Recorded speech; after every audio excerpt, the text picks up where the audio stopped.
No mai, haere mai, ki Tauhere UC Connect. Nei te mihi tuatahi ki ngā tūhuriri, te mana whenua o tēnei rohi, tēnā koutou. Ko ngā tangata katoa o ngā tahu iwi, te mana whenua o ngā maunga, o ngā whenua, o te kaupapa, o te kōrero i tēnei hou, tēnā koutou. Ki te kaimahi o te UC Events Team, mō tō mahi, nei te mihi. Ki ngā tangata katoa, i tai mai ai, i tau nei, tēnā koutou, tēnā koutou, tēnā koutou katoa. Welcome everyone to University of Canterbury's Tauhere UC Connect lecture series, free lecture series. So thank you very much for registering and coming along tonight. It's great to see you all here. And if you haven't already done so, you can connect in so that you get notifications of all the future lectures that are coming up. I've got a little bit of housekeeping up front, so you may or may not have seen already, but toilets are out the doors either side of the lecture theatre. If the fire alarm goes off, we're going to look towards our lovely UC staff here, follow their directions and follow them, and they'll direct us to any evacuation area. If we do have an earthquake, we stay put, hold our drop, cover, hold, take shelter, and then if we do need to evacuate, our UC staff will guide us to the right place. There's going to be some light refreshments at the end tonight, just served out in the foyer. And if you all just don't mind double checking your cell phones are either off or on silent, and then checked mine too. We don't want to hear my cat going in and out of its electronic cat door with a meow. We'll have them all off and ready to go. Okay, darkening peaks. So ko waio, who am I, before we kind of get off to a good start. So, no Waimati aho. Okay, I grew up in Waimati. Who knows where Waimati is? Oh, wow, that's a lot better than my first year students, I must say. So yeah, little sort of rural town halfway between Timaru and Oamaru. That's where I grew up. And anyone that kind of grows up in Waimati tends to, run around the hills chasing the wallabies and rabbits and things like that. So my first progression into the outdoors was a bit of hunting, bit of tramping. Sort of started progressing, getting higher and higher up the mountain. And growing up in Waimate, we're sort of working class family. We didn't really have family holidays very much, but we did have a family holiday to Aoraki Mount Cook when I was about 7 years old. And you can see up there, up on the sort of left-hand side, there's a picture there of myself and my sister sitting at the Haupapa Tasman Glacier lookout, overlooking the glacier. And who would have thought when I was 7 years old that many years later I would be standing at the same lookout with a bunch of university students looking at a much changed glacier. So yeah, my journey towards studying glaciers, and that has, I didn't sort of one of those people, I didn't come straight to university from school. I've been out, done a whole lot of jobs, worked for the Department of Conservation, did a bit of glacier guiding, a bit of hikes guiding, all sorts of other interesting things, and then one thing just led to another, and then eventually I started studying glaciers, and so now I'm here. I've been at the university for nearly 15 years in the School of Te Kura Aranukurangi, School of Earth and Environment, and I'm what we call a glaciologist and physical geographer, and we have lots of fabulous students that are really keen to learn all about snow, ice and climate change, just like everyone here. Okay, so there's going to be a few quizzes. So, glaciers don't lie. Famous quote from the late Trevor Chin, an eminent glaciologist in New Zealand. And Trevor did a lot of the early glacier monitoring in this country, and there'll be a few bits of work we'll refer to Trevor's. But they don't lie. They're in a beautiful balance with climate. But there's a fabulous old painting there. Who wants to have a guess? Which glacier is it? It's in New Zealand. Glacier? Was that? Fox Glacier. Oh, look at that, straight up. Fox Glacier, lovely. Is there anyone in the room that might possibly know the te reo Māori name for Fox Glacier? Pushing it to Te Moka a Tauhere, the bed of Tauhere. That's okay. So this is a lovely painting of Fox Glacier back in 1872 by Sir William Fox. And it's a painting that's we got from the Alexander Turnbull Library. So a beautiful picture, like when people sort of first turned up, started wandering around the west coast, this was the glacier. 2005, when I started researching that glacier, it was I sort of did my best to try and get to the same position to have a comparison, and you can sort of see it's much smaller. I was in Fox Glacier just last week, and you can sort of see there now we can't even see the glacier in the lower valley. So glaciers don't lie. If a glacier is shrinking, climate is warming. We cannot argue with that. But we're going to delve into this a little bit more as we go. So counting glaciers. Back in the late 70s, early 80s, Treverchin created the first inventory of New Zealand glaciers using sort of aerial photographs mainly, and he came up with a number, 3,155. When that work was repeated, utilising satellite imagery from 2016 by Sabine Baumann and some others, she came up with a number of 2,918. So we've lost a couple of hundred glaciers, and that also is equated to about 20 cubic kilometres of ice disappeared from Ka Tiritiri Moana, our Southern Alps. And so we're going to be thinking about what are some of the things that are driving these changes, and get to learn a little bit of detail about how glaciers work. So as a glaciologist, the thing I'm most excited about, and I spend all my time doing, is exploring this thing called glacier mass balance. And you might think, what is glacier mass balance? So glacier mass balance is essentially the health of the glacier. So glaciers are systems. And so you can see the top part of the glacier there is what we call a sort of a zone, like higher up the mountain. We kind of gather snow falls on the glacier year after year, because it compresses down into ice. In fact, we've got even hopefully a little animation that might put this into action. Let's look at this. Yeah, there we go. Ah, there we go. So high up in the mountains, snow falls every year and sort of compresses down. As it layer upon layer upon layer sort of compresses, the air gets squeezed out, gets more and more dense. Eventually, over time, that snow compresses into ice, and then once it's compressed into ice, that ice can start to deform. Okay, and so sort of with the influence of gravity and the weight of the overlying layers, the ice starts flowing down the mountain. As it comes down the mountain, it's getting into warmer and warmer temperatures as it gets lower and lower in elevation. So at the lower parts of the glacier, we start to see that ice melting out as water. So we can think of glaciers as systems. We've got inputs being snow into the top, and then we've got an output being the water melting out of the glacier down the bottom. If we cool climate down, okay, we're still putting snow into the top of the glacier, but with a cooler climate, we're not melting as much ice. And so the glacier can gain mass. We're getting more mass going in, more snow going in, being turned into ice, than water melting out the bottom. So the glacier can get larger, can get longer, can get fatter. If we warm climate up, still get snow going into the top, but we're actually starting to melt more of the ice. And so our balance is shifting. So our gains versus losses is shifting. And so our glacier will adjust to that. So this is why Treverchin and glaciologists in general always say glaciers can't lie.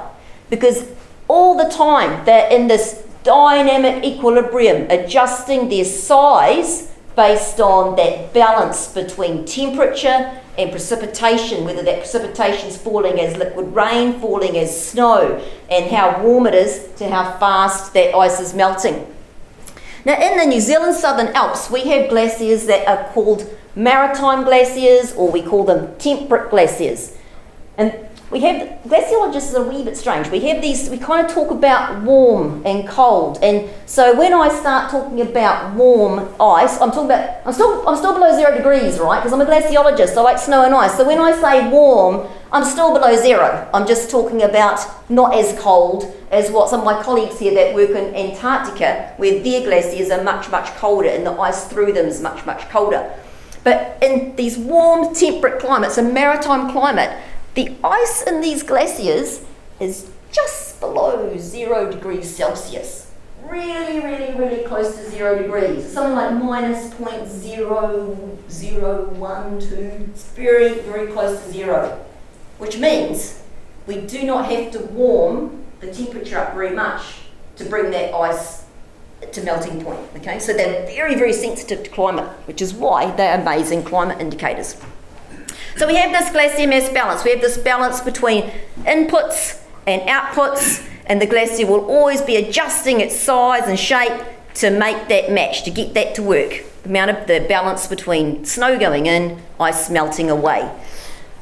And in the zone in between this, so at the end of a year, like we can get snow can fall all over the glacier, right down, cover the whole thing up. Ice can, melting can occur right up to the tops. But at the end of summer, we kind of have this zone where we can actually really clearly see on the photograph this sort of boundary between the snow and the ice. And it kind of looks a bit like a line, right? It looks a bit like a line. So this zone is referred to as the equilibrium line. It's the zone on the glacier where gains are exactly matching losses, okay? It's an important sort of thing to think about on the glacier, so we'll be able to, we'll focus on that a bit later. But anyway, there's another glacier there. I've been yakking about it for quite a while. Does anyone know which glacier that is? Oh, that came from up here somewhere. Yeah, well done, the Rolleston Glacier. Can you tell me what mountain the Rolleston Glacier is on? Yeah, Mount Phillip. So this is the great thing about early surveyors, right? So Rolleston Glacier, so that little peak that's up behind Rolleston Glacier, that's Mount Philistine. Now, Mount Rolleston is just a little bit further up the valley, but the glacier that's on Mount Philistine is the Crow Glacier. I have no idea, but anyway, that's what that is. So Rolleston Glacier on Mount Philistine. Just when you kind of drive over Arthur's Pass, you'll be driving past it. It's tucked up there, just perched up on the side of the mountain, and you probably don't even see it unless you know to look for it. But you're going to hear lots about that one tonight. So as a glaciologist, we've got to think about, so we've got this mass balance thing, we've got gains and losses, right? But we've got a currency that we deal with when we're kind of dealing in glacier mass balance and thinking about how it all works. We've got to kind of think about our numbers and what they actually mean.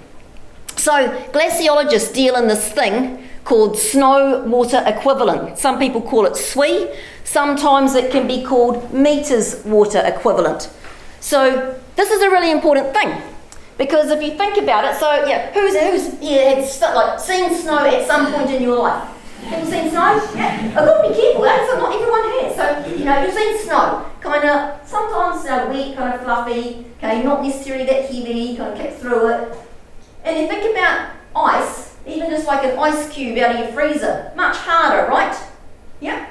So the thing is, snow and ice are different densities, which means if we melt the same volume of snow and the same volume of ice, we end up with different amounts of water. So when I'm trying to work out the balance between gains versus losses on a glacier, I need to know something about the density of both the snow and the ice, because I can't take one away from the other unless they're in the same unit. So my unit is meters of water. So we kind of do things like, so you can sort of see here, big deep snow put up on top of Haupapa, Tasman. So, we can get like 12 and a half metres of snow up there during the winter. And, that's quite a lot, but it'll be like a density of about 500 kilograms per cubic metre. Glacier ice is much denser. It's like 900 kgs per cubic metre, almost as dense as water, but not quite. So what we do is we sort of take some of that snow, we'll measure it, we'll weigh it, and we'll work out the density of it. So this is our currency. So when we're thinking about glaciers, we're always talking about water. What's the water balance really of the glacier? How much snow's going in, how much ice we're melting. We can't just take a depth one away from the other because we wouldn't be comparing the same thing. That kind of makes sense? Yep, cool, get that, great. So, so if I put like a stake, this kind of stake, so we put it up in the glacier, put something like this in, we'll put that in, and then I can measure the change. So if I buried a stake like this up in the accumulation area where we're getting snow, it will get buried with snow, and then I could measure how much the snow is melting down. I'll be measuring that as a depth with my tape measure, and the same thing, I could drill some stakes into the ice and measure the depth, convert them both to water, and then I'm cooking. Then I can work out what's happening. So of those 2,900 odd glaciers that we have in New Zealand, only 2 have ongoing sort of comprehensive programs of their mass balance measurement. There's another glacier up on that picture. Now, hopefully we do remember that the one on the right is Rolleston. Any ideas about the one on the left? Brewster. Oh, where did that come from? Oh, it's good, because we're sharing around the chocolate fish. The Brewster. Now, whereabouts is Brewster Glacier? Near Haas. Yeah, so I'm about sort of down near Haas, okay? So sort of, if you're kind of cruising over Haas Pass, you can kind of cross the creek and walk up a big old hill, and tucked away in behind a whole lot of beech forest, you'll eventually arrive at this little glacier. So colleagues from Otago and Victoria University, they run the Brewster Mass Balance program, and myself and our good friend Dr. Tim Kerr, we have been running the Mass Balance program on Rolleston Glacier for 14 years. So you're like, right, so what does a mass balance program look like? Well, I guess basically it looks like kind of a whole bunch of people walking up the hill carrying a whole lot of strange equipment. The great thing about Rolleston is that we do it as a day trip from Christchurch. So we pile a whole bunch of people into the vehicle, drive up. In fact, there's people in this room that have helped out with the program, that wandered up the hill with a bit of gear with me. So we drive up there, drive up to Arthur's Pass, walk on up the glacier. Takes, depending on the conditions, anything from sort of 2 to 3 hours to get up the 1,000 odd metre height gain to get to the glacier. Then we do a whole bunch of work on it, which we'll look at in a second, and then we wander back down and get home in time for dinner. So, mass balance, we have to go twice a year. So our first trip is generally the end of winter, and what we call the end of winter in the mountains is probably a little bit different to what you might think of the end of winter down here in the city. So end of winter, up in the Southern Alps, Rolleston Glacier is around beginning of November, end of October, depends on the season. We get a lot of snow in spring in New Zealand. When I'm measuring like Tasman Glacier, end of winter is actually not until December. Still getting quite a lot of snow going in, even that late. So end of November, beginning of November, we go for a wander up the hill. And you can see, like, to qualify for coming on one of these trips, you have to be kind of keen to walk up a big hill with a really awkward pack. So you can see, get a fair few of those strapped to your pack. And this is the brilliant piece of kit. Now, check this out, right. This is our steam drill, okay? So, fashion item. Tell me that doesn't look like something out of a 1970s sci-fi movie. So this little thing here is essentially like a car radiator on a backpack or something. So we've got this thing here, we fill this up with water. It's going to look like a radiator cap on top. Fill it up with water. So we have to carry this thing up to the glacier. Because postgraduate students are excellent for this because they're usually so keen. You're like, oh, who's going to carry the steam drill? And they're always like, okay, because they kind of think, so we're like, oh, great. So you've got to keep a good stream of postgrads, or else eventually you've got to start carrying the steam drill. Yeah. Gas cylinder, just a bit like camping gas. Camping gas gets connected into a little burner. We fill it up with water. We light the thing. We stand on the glacier, sort of twiddling the thumbs for a bit. The pressure goes up. And then we've got steam. So steam basically comes out that hose, and so we can use steam to drill holes down into the snow to put these stakes in.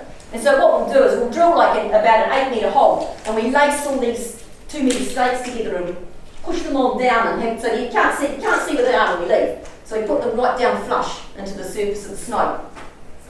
Steam drills aren't that efficient in the hard ice, so sometimes if we're in hard ice we might use like a kind of auger like this. Okay, it's like a big corkscrew, and that's really good at sort of drilling holes in hard ice. It's no good in snow. If anyone, because actually, not everyone here might necessarily remember the days, when your wine bottle had a cork in it, and you had a corkscrew, and when you screwed the thing, it just got screwed into the cork. This is what this thing does in snow, so it won't actually create a hole in the snow, it just sort of burrows itself into snow and it doesn't achieve anything. So good for ice, good for snow. So what else do we do? So we get holes, we put in stakes, we get these things like these snow probes. We have actually 8 metres of this. And we need 8 metres a lot of the time. In fact, sometimes the snow gets deeper than 8 metres, even on Rolleston Glacier. And we probe down until we can get prepare a really hard surface, which is the previous summer's surface, because it gets all icy. So then we can work out the depth of our snow. And then someone always has to dig a good old snow pit. Because remember, what's the other thing I need to measure as well as depth? What was that thing? Density, great. So I have to dig a snow pit, sample the snow, measure density. Pretty good day out, really. So that's what we do. And so we do all that November-ish, day's work, and then we sort of set it all up, put the stakes in, walk away. Then we go back end of March, end of summer, and we measure how much our stakes are sticking out. We dig another snow pit, usually not so deep, and in fact some of these very warm years, there's almost no snow to sample. And so we do it all again, and then I've got my numbers. Some depths at the winter, depths at the end of summer, take one away from the other, and there we have mass balance. Some of my colleagues that have other sort of areas of research that kind of perhaps work with satellite imagery or work with large spreadsheets of census data were quite flabbergasted when they realised that to get a single data point, we do this twice a year, one number. And then there was 1 year when we walked up with the steam drill, and one of my PhD students at the time, very keen to solve, and we got there, and he's reasonably new to the program, and then he comes, he seemed to be buffing around, he didn't seem to be getting on with the job, and then I sort of joked, so what's going on? So what, he's like, can't get this connection to the gas cylinder to work. And then, I was like, it must just be something he's not doing right. I'm like, oh, no, I've brought the wrong gas cylinder connection. So we're like, everyone's like, what do we do? It's like, well, I guess we're going to have to come back another day. So we couldn't get the stakes in. So we did leave the thing up there because we thought, hopefully the conservation won't be too sad if I just leave it there for a couple of days. Or walk back down, walk back. So that year, 3 trips, 1 data point. Brilliant. In the wrong game. Anyway, so Rolleston Glacier mass balance. So we're basically, you can see so we've got our mass balance, metres water equivalent. So we're all in on metres water equivalent there on our y-axis, our years that we've been measuring it across the bottom. You can see a couple of wee years where we actually had some positive, wee lines going up, a little bit of positive gains some years, but yeah. The trend's pretty obvious, about minus 10 metres water equivalent in the time we've been measuring it. So Tauhere Rolleston is getting smaller. So so we've got the 2 glaciers, Brewster and Rolleston, that have these kind of programs where everyone runs around measuring stuff. And then the NIWA also photograph 50 glaciers at the end of summer each year. Okay, so you can sort of see some pictures of Rolleston up there. So remember we learned about this is the equilibrium line. Snow, ice, balancing point. Snow, ice, balancing point. So what the NIWA program does is in the small plane, it's actually quite good fun. You get in the plane, fly all around the place. You don't want you want to have one of those kind of stomachs that's quite tolerant to turbulence and banking around. It's quite good fun. But we take a whole lot of pictures of about 50 glaciers. The program was set up by Trevor Chin. It was his sort of the brainchild, I guess, back in the early mid-70s. And then, so that's been running for over 40 years now. So what they're measuring when they're taking the photographs is they're measuring the elevation of this equilibrium line. So they're measuring the elevation, the height, that balancing point between the snow and ice is at the end of summer. And then what this data is that they then produce. So this is a departure of the snow line from a long-term average. So they work out the long-term average for each glacier, of all the 50 glaciers, and then every year you can plot whether the snow line is positive or negative. Okay, so when the snow line's positive, it's actually not positive for the glacier. It's a bit unintuitive. So you can imagine, so if our snow line is higher, a positive departure, that means this line is higher up the glacier. Less area getting snow, more area been melting. If our snow line is negative, that means this line is down the glacier, so more of the glacier gathered snow, less of it was a negative balance. So as you can see here, early 80s, early to mid 90s, good years for glaciers. Since about sort of 2004, 2005, we haven't had a substantial sort of positive balanced year, and we're having some really, really big reoccurring negative years. So that's another way. It's a proxy for mass balance. It's not telling us how much water is and isn't on the glacier. It's an indication about whether it's gaining or losing mass. So it's a really good program because it can do so many glaciers in one sort of hit. One day, a couple of flights, you've got it covered. So just sort of a bit of breather there, just a couple of quick facts. We don't have to memorise all these, but hopefully by the time we kind of got to this point, you're like, yep, 30% decrease in ice across New Zealand. Some of the thinning rates we're starting to see globally are like record thinning rates. Not surprising. Our temperatures, even in New Zealand, an increase of about 1.1 degrees Celsius between 1909 and 2016. And every time you kind of read the NIWA seasonal report now, it's like every year it's like the warmest summer on record, year after year after year now, the temperatures are just tracking up. But let's note this wee point down here in the bottom right. Between 83 and 2008, 58 New Zealand glaciers re-advanced. So we were kind of kicking a bit of a global trend there for a while because our glaciers are so sensitive. With this maritime climate, we get lots of precipitation in the Southern Alps. We've got big mountain range and the warm, moist air comes across the Tasman Sea, forced up and over the Southern Alps. We get very high amounts of rain and snow up high in the mountains. And so our glaciers actually can get a lot of input, and it's quite warm, and so they're all quite warm, quite maritime, and so they actually can respond to climate quite quickly. A lot of our glaciers like Fox and Franz operate quite quickly, and so they can respond to things like, if we have a few years in a row, 5 years in a row, like El Niños, they're actually not too bad for glacier growth because we get cooler, cloudier summers around the Southern Alps, and we tend to get more westerly and southerly weather systems coming up, more snow. Conversely, the La Nina, sort of easterly, big high pressure systems over the Southern Alps, they're not so good for glaciers. So our glaciers can respond, and we have seen them responding to these kind of decadal weather patterns, but superimposed on all that, the general trend. We can have these little advances, but overall we're still losing mass year upon year. Right, we should get back to what, kind of lots of good information about glaciers. But I call this talk Darkening Peaks, so we're going to kind of, connect into like, why am I going on about darkening peaks? Is it like, is I sounding melancholy, dark and sad, or, is there something more to it? I guess it's kind of a bit of a metaphor because it can mean multiple things. So, got some pictures there, Rolleston, you can see I quite like Rolleston. Some fabulous photographs from many, I'm not sure the dates of some of these, but comparing some shots from the Kennedy collection from the Canterbury Museum with photographs that I've just taken in recent years, hopefully kind of starting to see that there's even just little patches of permanent snow and ice here, changing. Here's look how big Rolleston used to be. God, that'd be a big day's work when it used to actually expand right out here, but this is it now, okay? And the areas that once were ice have now become darker.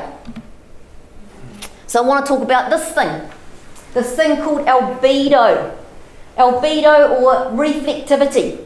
The reflectivity of the surface.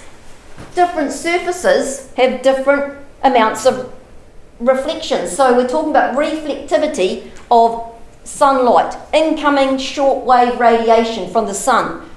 Comes in, shortwave radiation comes in, hits the surface, and some of it is reflected back. And we think of albedo, we kind of measure it as a sort of scale. So, sort of a fractional scale, the amount of sort of light radiation being reflected compared to the amount being received. So the scale runs from 0, if something's really black and absorbing all that radiation, all that light, versus something would be 1 if it was reflecting everything. So sometimes we see it as a number between 0 and 1. Sometimes you see it reported as a percentage, so 100% fully reflective, 0 absorbing everything. Okay, so albedo. You think got albedo? Okay, have a chat to the person next to you. Have some stabs in the dark. What sort of numbers do you think some of these surfaces might be? Make a call, percentage. Have a think about it. Have a chat.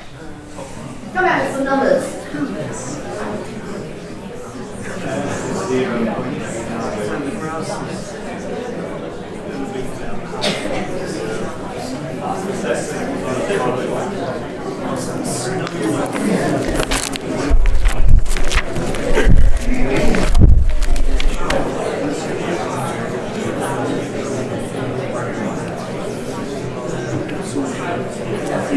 Does anyone want to be brave and throw a number out to the crowd? Yeah? 0.39 for the top right hand.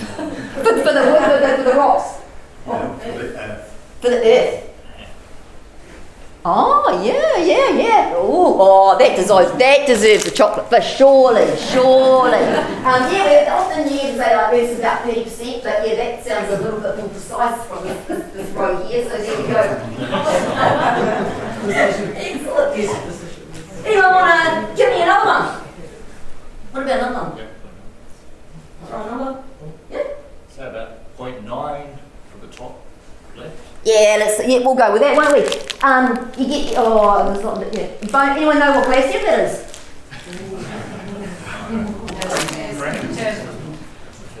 We've seen Tasman. Oh, right, so we've got to get that chocolate fish for the 0.9.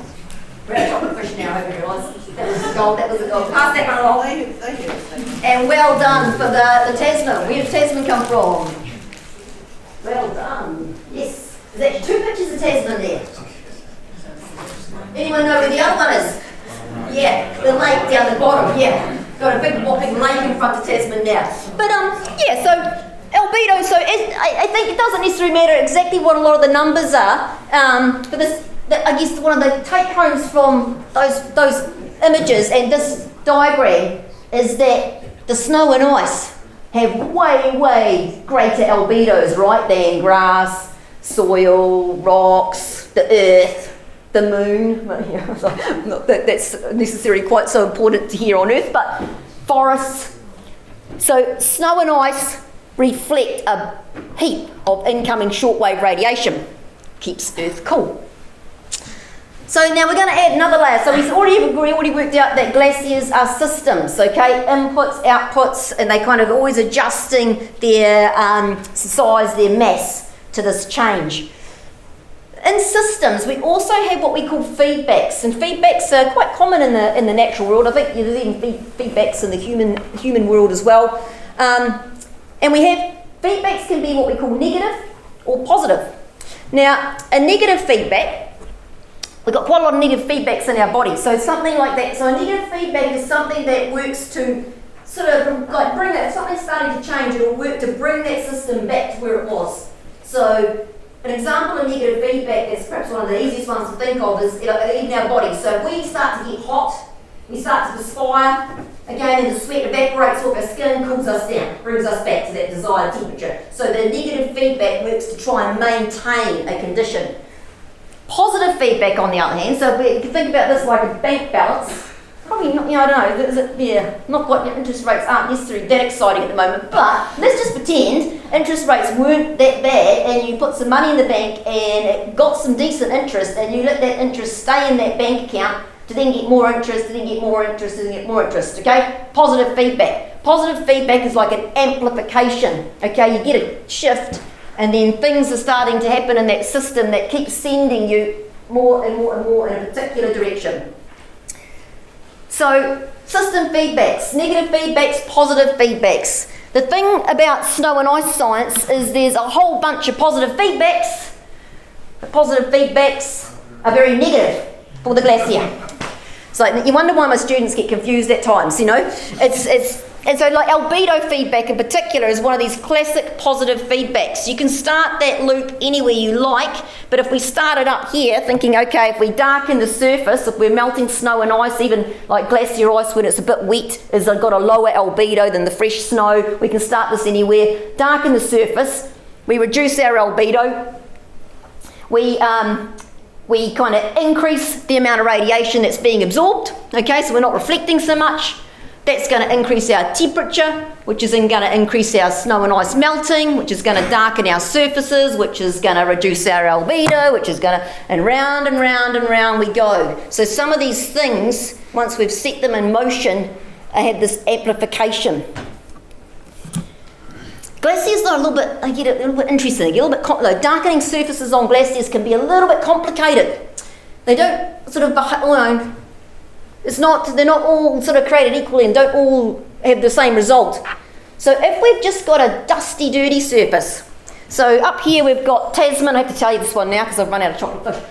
So this is Tasman Glacier in February, March 2020. This is actually the dusty surface we got coming across from Australia. Can you remember 2020, January? It was all, bushfires and dust storms. That's what it looked like when we were doing some field work up at Tasman Glacier. Okay, so we've got a dusty surface. This is poor old Rolleston in 2018. Almost no snow left in March. Dusty surfaces.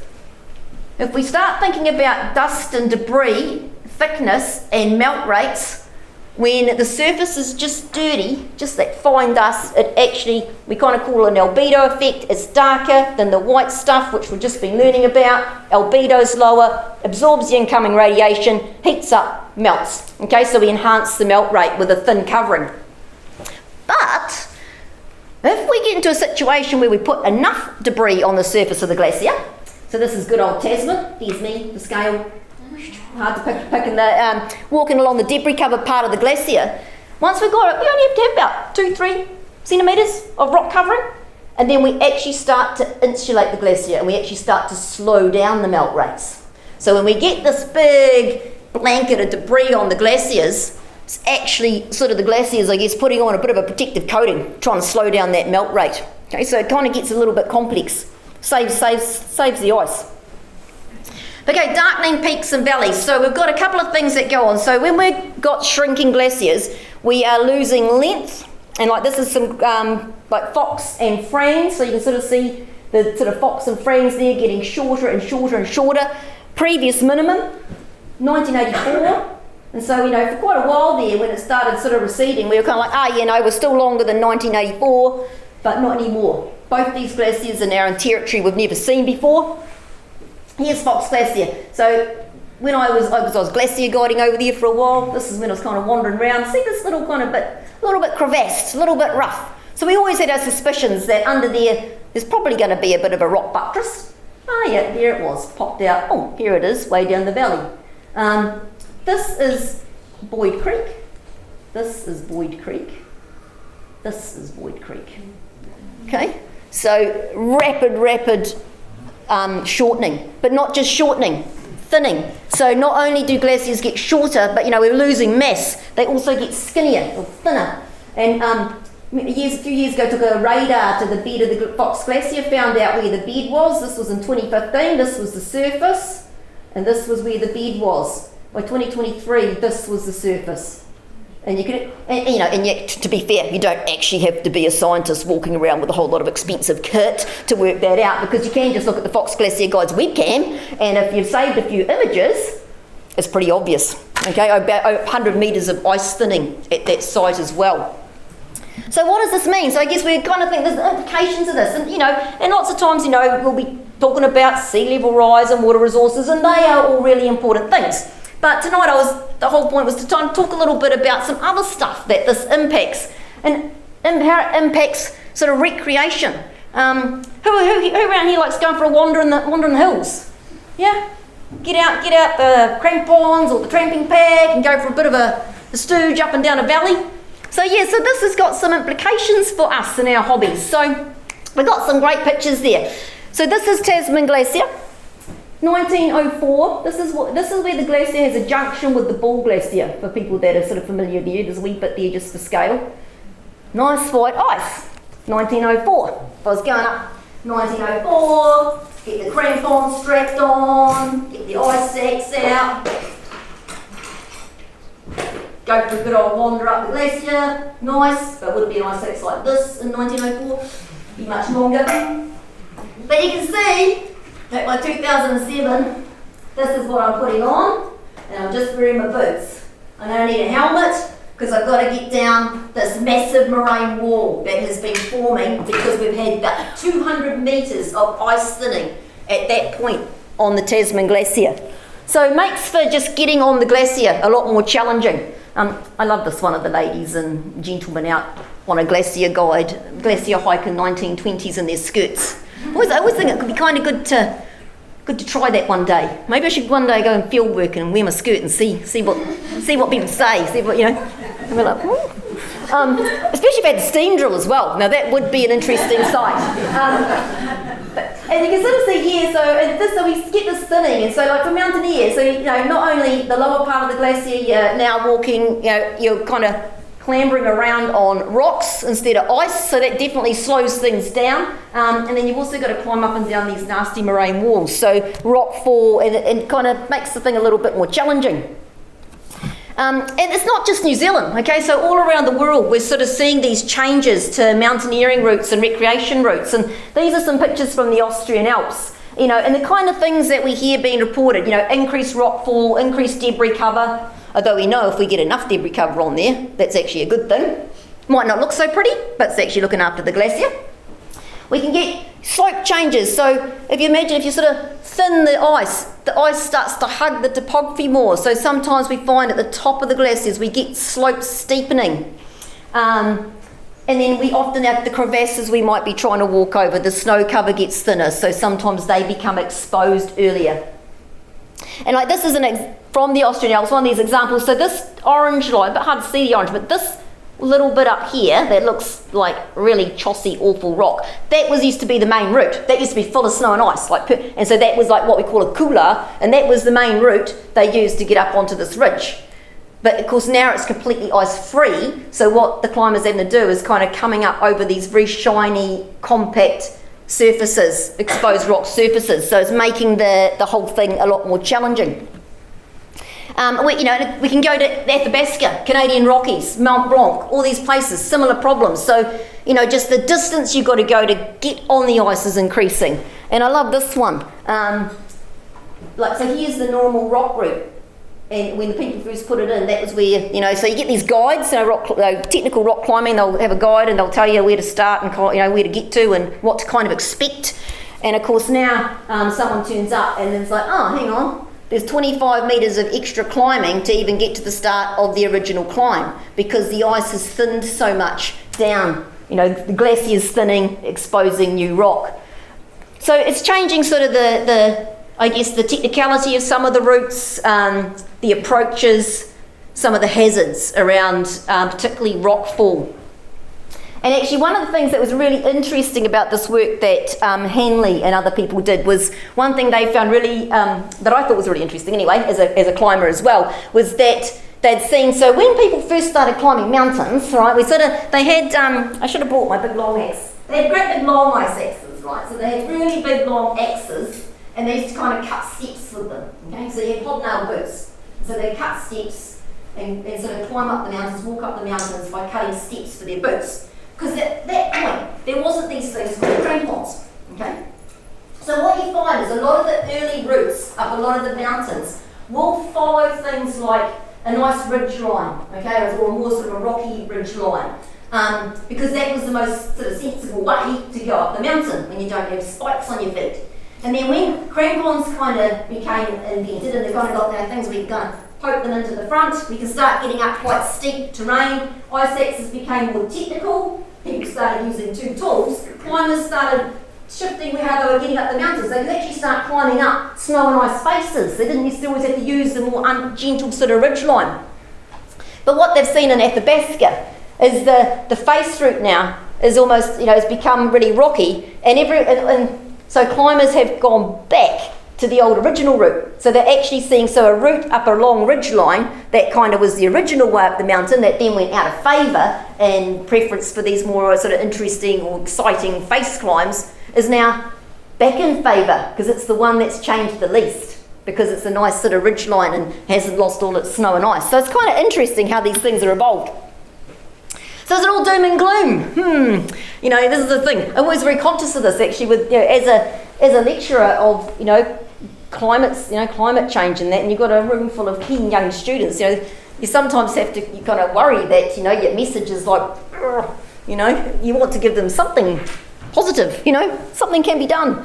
Ride your bike to uni, don't take the car.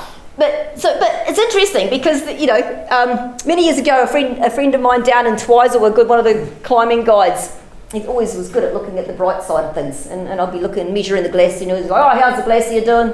He's like, oh, there's this new bit of rock sticking out. He goes, that seems to be getting more of that sticking out each year. He goes, oh, that's going to be a good new route soon. So I was like, oh, okay. So there is that, right? So some routes, and actually our alpine team, the New Zealand Alpine Club alpine team, like quite recently did this really cool, quite fast descent of Aspiring in late summer, and you know because the glacier access had almost no snow, and sometimes when you're out mountaineering, if you've got a whole bunch of snow over that, you know, the glacier area, and there's crevasses under there, you got to then rope up to someone else because you can't see the crevasses, and so you don't want to fall in them. Okay, so we roped up for glacier travel. When all the snow and ice melts away, and you can actually see, snow melts away, you can see the crevasses. You walk around unroped because that's actually the safest thing to do, and you can see the crevasses and you can avoid them. And so in some cases, you know, that can actually be faster than having to muck around with ropes because you can see where you're going. So, you know, you feel like I can see you're looking like, oh, this is like clutching at straws, but yeah, trust it. In some cases, it could be faster without the snow. And then, of course, you know, go from being, you know, maybe a snow face to a rock face. So, you know, not necessarily. So I guess we just have to adapt as these things change. So what's the future? What is the future? So a good colleague, Brian Anderson, based at Victoria University. So he's a good, keen glaciologist as well, and he does computer modelling. So when we're out measuring all our glaciers, we feed all our data into Brian. Brian puts it into a computer model, and then he can run some scenarios, sort of what ifs. So we get the sort of numbers from the IPCC, you know, the projections as to what's going to happen to climate, how much it might or might not warm up, how our carbon emissions are going to go. And he can put that into the model and then sort of run some scenarios about what might happen to the glaciers. And you can see some pictures there on the right hand side of some of his model runs from a paper he published in 2021. So these RCPs, these are, I guess, what they call sort of concentration pathways. So this is the sort of terminology that gets used for thinking about how much CO2 might be in the atmosphere in the future. So these scenarios are for 2100, and you can sort of see, and basically they equate to warming. Okay, so if we kind of control our warming a bit, I think this equates to about a 2 degrees warming. Now it's a bit hard to get orientated, right? So this is where Tasman Glacier is. This is Fox and Franz, okay? So if we keep it to about 2 degrees, the glaciers are a lot smaller, yep, but we've still got some snow and ice in the main divide of Southern Alps. Conversely, if we come right up to this sort of more worst case scenario, we've got very little ice left in the Southern Alps. But see, there's a little patch on Tasman, that's the debris covered ice. It's not going to be connected to anything, it's essentially going to be stagnant, but it'll still be there. I'm not quite sure how it will go for like a guided glacier hike though, just walking around on a pile of debris. Yeah, it might be a hard sell, but yeah, you know. But yeah, so basically you can see progressively as he ramps up the warming. But what we found, like when he did this, he kind of was talking to someone, we can sort of see it in the profile here, he was talking to his colleagues, and as he said, you know, the cool thing with that work was though, that if we actually kept warming around that 1.5 degrees Celsius, we can keep glaciers in the Southern Alps. It's like, that's kind of a good take-home message. If we can do it, we can keep ice there. If we don't do it, yeah, it's going to be getting a little bit grim. But the biggest uncertainty, I mean, you might think that some of these measurements look a little bit, you know, slap happy, rollers, poles, all that, but the biggest uncertainty in Brian's model isn't our mass balance measurements, even, you know, on the glacier. It's knowing what everyone here, everyone out there is actually going to do in terms of their car and how they're living their life, because the biggest uncertainty is which emission scenario we're actually going to end up on. So, yeah, we need to, so ride your bike, Ride your bike. Go on an overseas holiday to Rakiura or the North Island. I grew up in Moana. I think the North Island is overseas. It's completely sure it's overseas. So there we go. Hope you enjoyed that. Hope you learned something, and happy to take some questions. Thank you very much.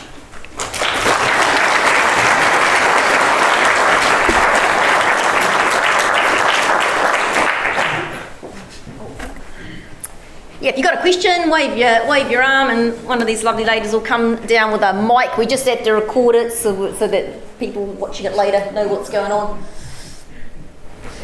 Thank you for a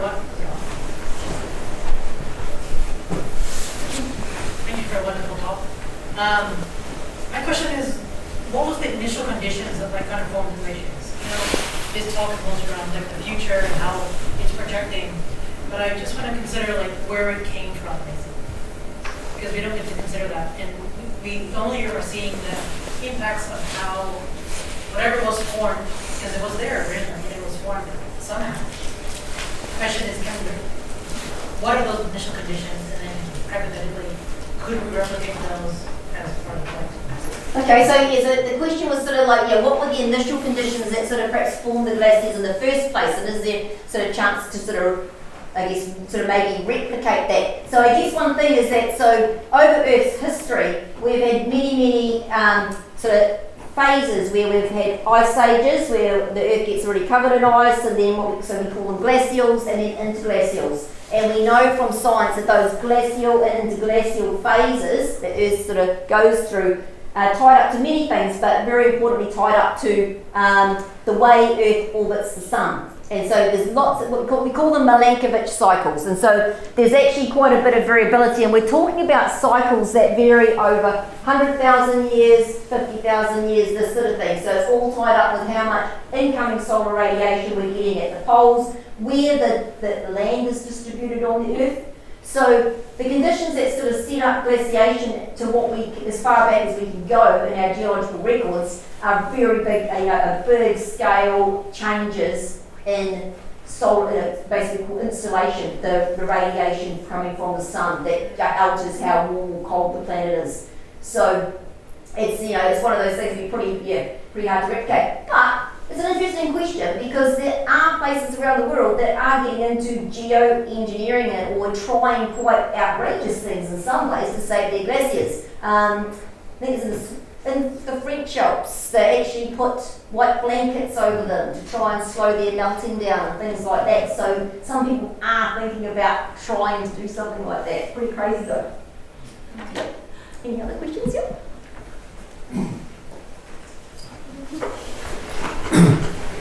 Many years ago for me, I used to go to Chamonix in the French Alps. The French Alps, yeah. And you could walk into the main town, and if you wanted to go camping, you'd walk out of it, and you wouldn't go more than half a kilometre, okay, you'd stick a tent up.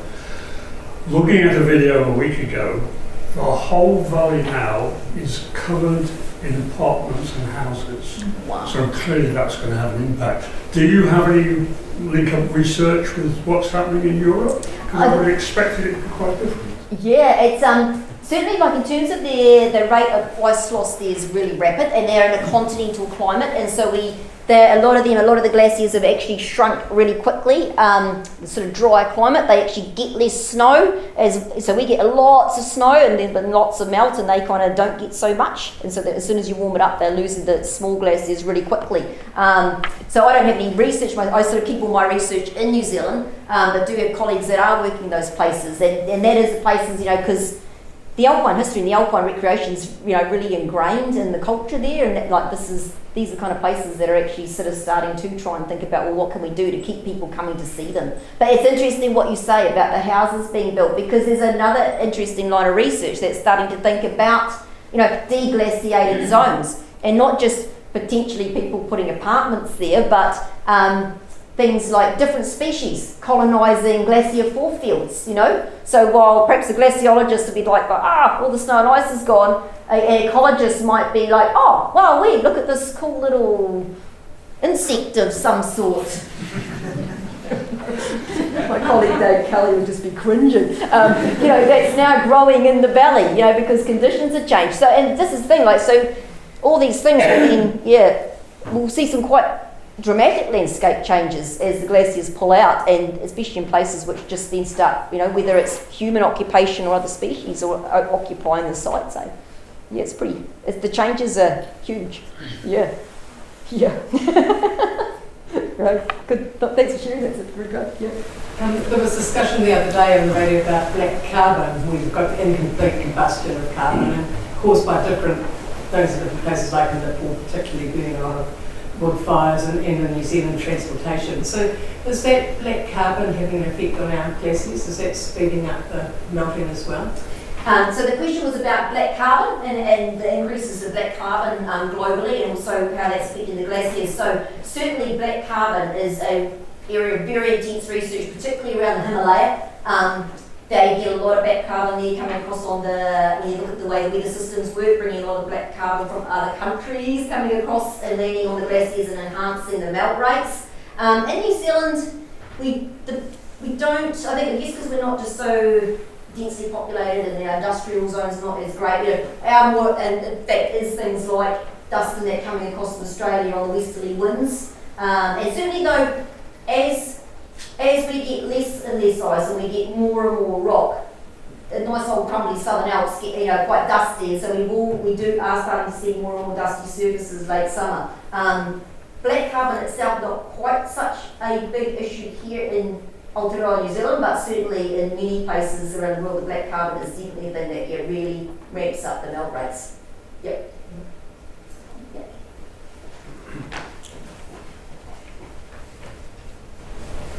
I was lucky enough to fly over Mount St Helens, and there was really nothing there. So did you look at any changes, or have people like you looked at changes that have happened in an example like that?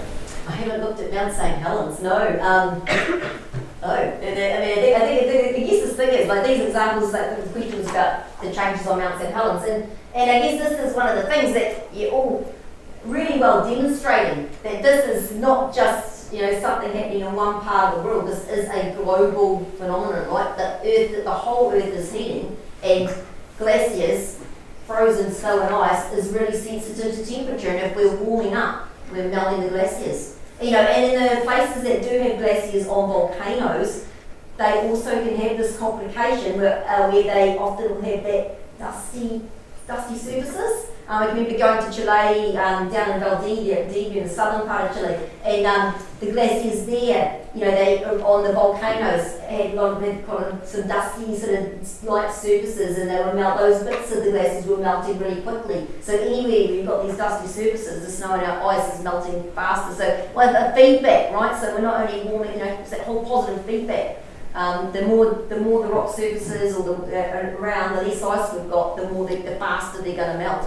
So yeah, it's pretty. The changes around the world are really stark. Yeah. Let's see if we've got time for one more. Yeah. I was wondering how the shrinking of the glaciers at Fox and Franz Josef is affecting tourism and glacier guiding and things there. Yeah, that's a really good question. The question was about how the shrinking glaciers at Fox and Franz is impacting the guiding and I guess the tourism, the towns in general. And so I worked as a glacier guide at Fox Glacier. I sort of started my glaciology career at Fox Glacier, and so I'm really well connected to town. I've been going back there every year ever since, and it's huge, the changes both at Fox and Franz, because the glaciers are getting harder to go to see. Like when I was guiding there years ago, we could walk to the glacier with our clients from the valley floor. So we had a trip that wasn't that expensive. So families, you could take families, parents, couple of kids, wander up, walk on the glacier. And then as both those glaciers got shorter and shorter, and they receded further and further up into the very narrow valleys of the west coast, they got into a zone where the rock fall started to become just too much of a hazard. So the very narrow valleys, you thin the ice, you expose rock that's been freeze-thawed, freeze-thawed, so the rock quality is not particularly good, and we start to see the rock fall. So the guiding operations move further and further up, and now the only way to have a guided walk on Fox or Franz Josef Glacier is with a helicopter. So, it kind of completely changes the product, right? So they're still able to do that, but they're having to go further up the glacier to do it. And of course, not everyone can afford a helicopter to go and walk on a glacier. And then also you kind of scratch your head because you're kind of then flying around in a helicopter to go look at the glacier because you might disappear, so it starts to get, And of course, it's not just, it's a big draw card, right? Whether it's Franz or Fox, people go there. It's not just the guiding companies, it's the accommodation, it's the cafe. We were actually at Fox Glacier just last week because we had to go and repeat my that survey I showed you of how I've been working on the fitness. The area I used to survey is now basically not accessible because the glacier's shrunk so much and it's all crevassed and there's some rockfall coming down. So I had to go back and we went further up the glacier, higher up, and put the survey back in. And but yeah, around the town it was really quiet, and so the whole town hurts when the tourists, tourism drops off and the whole town hurts. But they are still guiding. But yeah, the product's changed. It's not as affordable as it once was. So yes, that changes who's there. Yeah. No, what's going on? Lucky last. We make it lucky last. Okay, lucky last. I'm curious with what you're talking about. This got to be affecting our hydro lakes as well, massively. Yeah, so it's interesting. So there's a really interesting, because you could, essentially almost do the whole similar like a talk, but go down the water, sea level rise. So one interesting thing about water and water resources. So glaciers are kind of amazing. So you've got a catchment with a glacier at the top. So it's taking that snow in the winter time, snows, and it's storing it as ice. And then what the glaciers do is they melt more in summer. So they release more water in the summertime when it's the driest. So they actually sort of create they sort of influence your hydrologic cycle, your catchment hydrology over the year. If you have a catchment without a glacier, right, it rains and the water flows straight down and out to wherever it's going to go, whether it's the lake or the river. If you have a catchment just with seasonal snow, it might store the water during the winter, but then as soon as it warms up, so it's spring, you get the rivers are higher. Trampers will be nodding, yep, spring, yep, heavy rain, don't cross the river. But the glaciers, because they have this lag effect and are storing that water, they're really, really good at delivering the water through the summer. So there's been quite a bit of research around the world looking at the way glaciers influence the timing of the river flow. And so what's sort of happening is we've got this concept called peak water. So when the glaciers are starting to melt, we can start to see increased input of water into your catchment, and whether that's going into your hydro lake or whether that's flowing in your stream out to the ocean. And then what happens is, so we get this kind of peak, so it's warming up and then the ice starts melting faster and faster, we've got all our feedbacks going on, so we've got a whole lot of ice melt. But we kind of then cross this sort of threshold where the amount of ice left up and the glacier starts to get quite small, so your surface area ice gets quite small, so even though it's still melting, the amount of water it can produce starts decreasing. Okay, so then we've passed this peak, so we've still got a glacier, but it's much, much smaller, so even if the whole surface is melting, the water it's putting into the catchment decreases. So it's this concept of peak water, and then of course eventually if the glacier gets smaller and smaller, the water will stop. And so the research, and this is different all around the world, so they reckon that some of the glaciers in Europe, in the European Alps, are already past peak water. A lot of the small glaciers in the continental climates are already past it. They've actually been past their peak, and now that they're so much smaller that the amount of water they're putting in the catchment's a lot less. Same in a lot of places in the northern Andes and the arid Andes, past peak water. Places like in Alaska and that, where you've got much larger glaciers and that they've not yet got to peak water. So in terms of water resources, it's going to be really, there is going to be an impact in that, but that impact is going to be variable all around the globe depending on the climate and depending on the size of the glaciers to when they get past this peak.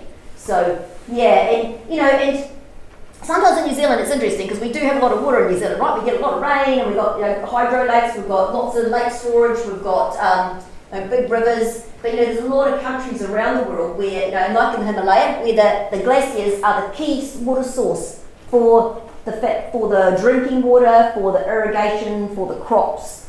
And so they're being really severely affected as we through this kind of concept of peak water as the glaciers get smaller and smaller, and suddenly the water drop, basically the amount of water is decreasing. So yeah, doom and gloom, but we've got to slow down those emissions. Gosh, get that carbon down, cool that, stop this planet warming up.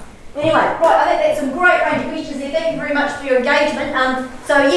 Please remember that we're going to have some tea and coffee out in the foyer. If you want to join us, you're most welcome. And if you haven't signed, feel free. If you haven't signed up to hear about other talks, please do so. And thank you very much for putting some time in tonight to come and listen to me rabbit on about glaciers. I'll love talking about snow and ice. So thank you, and I hope you enjoy the evening.